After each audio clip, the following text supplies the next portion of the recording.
It's open season on goblins all across New York City, and in the midst of the chaos, Norman Osborn ends up finding the sympathetic ear of the last person you might expect. What'll happen next? Well, let's hop into the pages of Amazing Spider-Man issue number 18 and find out together, shall we? So then, as we join this new issue, we actually check on in with J. Jonah Jameson. He's feeling quite defeated recently after not being able to get Aunt May on his side when it came to trying to confront Peter. Obviously, Jonah has known Peter and Spider-Man are the same person for a while now, and he is beginning to greatly worry about just how violent and unhinged Spider-Man has become in recent weeks. The worst part, of course, for an old news hound like Jonah is this nagging feeling of not knowing why. Wouldn't you know it, though, the answer ends up quite literally being dropped into his chair as he walks into his office one morning, only to find a battered, bruised, and very much bleeding Norman Osborn sitting in his seat, wearing the Spider-Man costume that Jonah has been seeing all around town. Why has Norman come here of all places? Well, once again, Norman is just the saddest, most self-hating person in the world. He's come to talk to Jonah today because he quite literally has no one else, no friends, no family, no one who could ever understand what he's going through, and well, talking to Jonah is a lot cheaper and more fun than going to therapy. But this unlikely meeting of the minds ultimately ends up being only one story highlighted in this issue. Elsewhere in the city, we actually check on in with Phil Urich, the former heroic Green Goblin turned Hobgoblin turned Goblin Knight turned Goblin King turned zombie, who is currently in the process of being hunted down by those Goblin Slayers that fought Norman a few issues back now. Though at the moment they don't really seem to want to be doing a lot of slaying, mostly just cutting him into enough pieces so they can carry him away. Again, zombie, don't worry, he'll be fine. Phil isn't the only one either, as all over the city tonight we can see different characters with connections to the legacy of the Goblin coming under attack. There's Dr. Kafka, well, technically Dr. Kafka's clone, but that's a long story. It seems that she's actually gotten back into the world of psychiatrics working under an assumed name, while also only occasionally going nuts and becoming the villainous Queen Goblin. Remember, that happened because she absorbed all of Norman's sins and then they took them out of her, but she's still the Queen Goblin. Honestly, I'm actually kind of happy to see her back in this story, considering the deep connection she has not only to Norman, but to Ben Riley as well. No Goblin Party would be complete either without Ned Leeds, the man who was brainwashed into thinking he was the Hobgoblin several times over, as well as dying and being resurrected several times over. We know that Roderick Kingsley, the current Hobgoblin, has thrown in with these Goblin Slayers, so it only makes sense that Ned himself would be on the menu. And hey, speaking of Peter's old friends from work, we also check on in with Brian nearing this issue. He's super excited because his brand new mushroom project he's been working on is finally about to start paying off. He has a hazmat suit on because he wants to start running initial tests right away. Dr. Milton shoots him down though, as she doesn't want him doing anything without the golden boy Peter Parker around. Naturally, Brian gets a little upset. Hey, Peter only got this job because I stuck my neck out for him.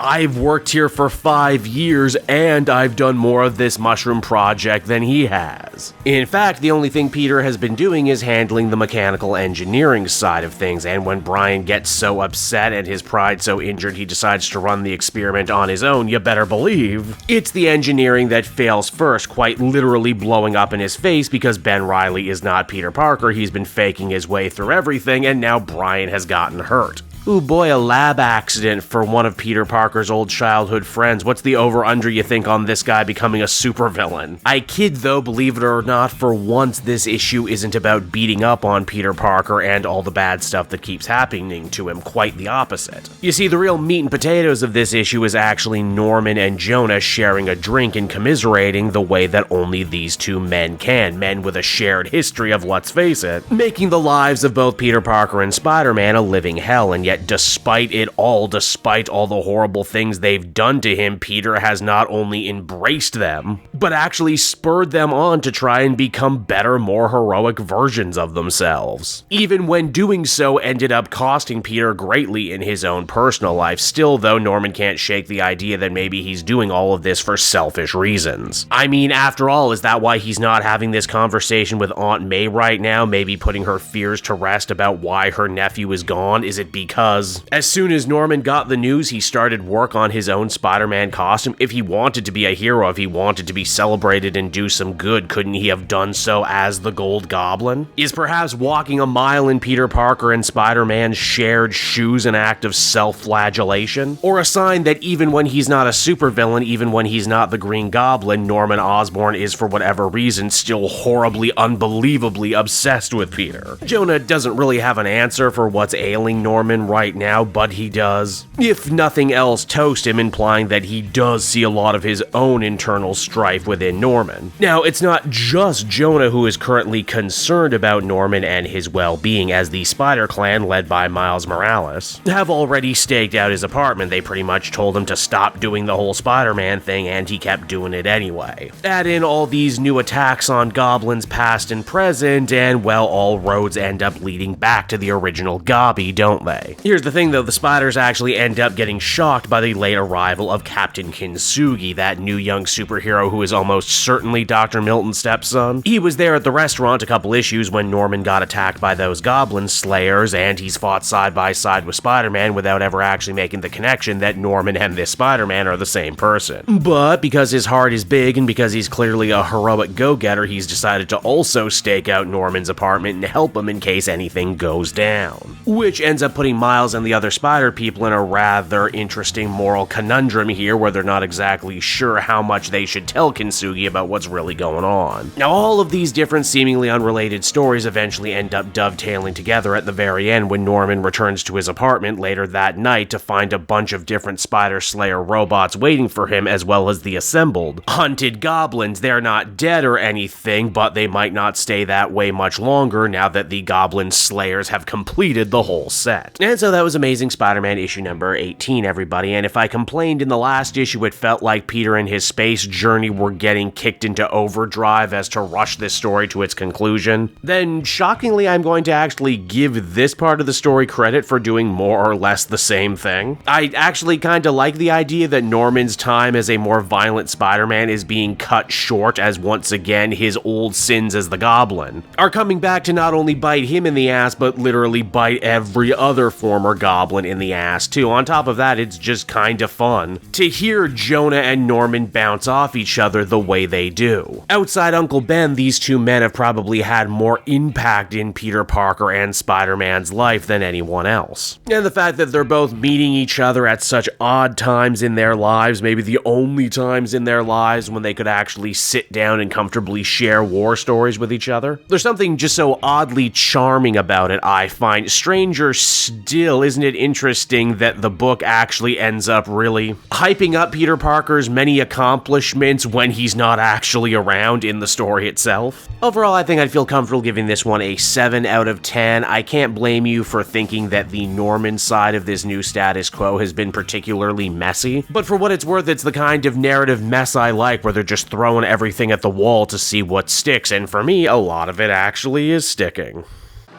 Hey there everyone, it's your old pal Cape Joel again, thanking you so much for watching to the end of the video. I hope you enjoyed it, and if you did, why not check out my Amazon link down in the description. Yes, that's right, the Cape Joel channel officially has its own Amazon storefront now. You can pick up a comic or anything else for that matter, and if you did, you'd really be helping me and the channel. So with that out of the way everyone, I will see you again next time. Bye-bye.